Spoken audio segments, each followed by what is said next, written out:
मात्र धैर्यशील मानेने इथे आघाडी घेतली आहे। तर अखेर आता दिंडोरीमध्ये भाजपच्या भारती पवार या 500 मतांनी पुढे गेलेले आहेत। महत्त्वाची बातमी, भास्कर भगरे हे आता पिछाडीवर आहेत। तर दिंडोरी लोकसभेमध्ये 500 मतांनी आता भारती पवार यांनी आघाडी घेतलेली आहे आणि नितीन गडकरी 6000 मतांनी आता सध्या आघाडीवर। आताची महत्त्वाची बातमी, विकास ठाकरे यांच्या विरोधामध्ये लढत। दिंडोरी लोकसभेमध्ये भाजपच्या भारती पवार यांनी 500 मतांनी आघाडी घेतलेली आहे। सुरुवातीच्या कालांमध्ये या ठिकाणी भास्कर भगरे हे आघाडीवर होते, मात्र आता भारती पवार यांनी आघाडी घेतल्याचं दिसतंय। तर मराठवाड्यामध्ये ठाकरे 4ही जागांवर आघाडीवर आहेत। संभाजीनगरमधून खैरे, धाराशिवमधून ओमराजे नाईक निंबाळकर, हिंगोलीमधून नागेश पाटील आष्टीकर आणि परभणीमधून संजय जाधव आघाडीवर। तर मराठवाड्यामध्ये ठाकरे गटाचे 4ही उमेदवार आघाडीवर आहेत। नितीन गडकरी यांनी नागपुरातून 6000 मतांनी आघाडी घेतली आहे। तर इंडिया 309 आणि इंडिया आघाडी 157 जागांवर आघाडीवर। तर महाराष्ट्रामध्ये भाजप सगळ्यात मोठा पक्ष 15 जागांवर आघाडी।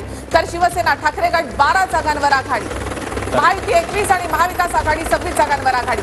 नितीन गडकरी नागपूरमधून 6000 मतांनी आघाडीवर। तर महत्त्वाची बातमी आहे, नागपुरातून विकास ठाकरे हे सध्या पिछाडीवर आहेत। नितीन गडकरी हे सध्या 6000 मतांनी पुढे आहेत। तर इंडिया 309, इंडिया आघाडी 157 आणि इतर 17। नितीन गडकरी 6000 मतांनी नागपूरमधून आघाडीवर। महायुती 21 आणि महाविकास आघाडी 26 जागांवर आघाडीवर। इतर एक म्हणजे विशाल पाटील सध्या सांगलीमधून आघाडीवर। तर केंद्रामध्ये वेगळं चित्र आणि राज्यामध्ये वेगळं चित्र सध्या पाहायला मिळतंय। केंद्रामध्ये एनडीए सध्या 311 जागांवर आघाडीवर आहे, तर इंडिया आघाडी 157 जागांवर आघाडी आहे। राज्यामध्ये मात्र वेगळं चित्र आहे। महाविकास आघाडीनं महायुतीवर पहिल्या कालांमध्ये मात केलेली दिसते। 485 जागांचे कल आतापर्यंत हाती आलेले आहेत। राज्यामध्ये महाविकास आघाडी पुन्हा एकदा पुढे निघून गेली आहे। महाविकास आघाडी 26 आणि महायुती 21 जागांवर आघाडीवर। तर एनडीए सध्या 311 जागांवर। नागपुरातून महत्त्वाची बातमी आहे, नितीन गडकरी हे 6000 मतांनी आघाडीवर आहे।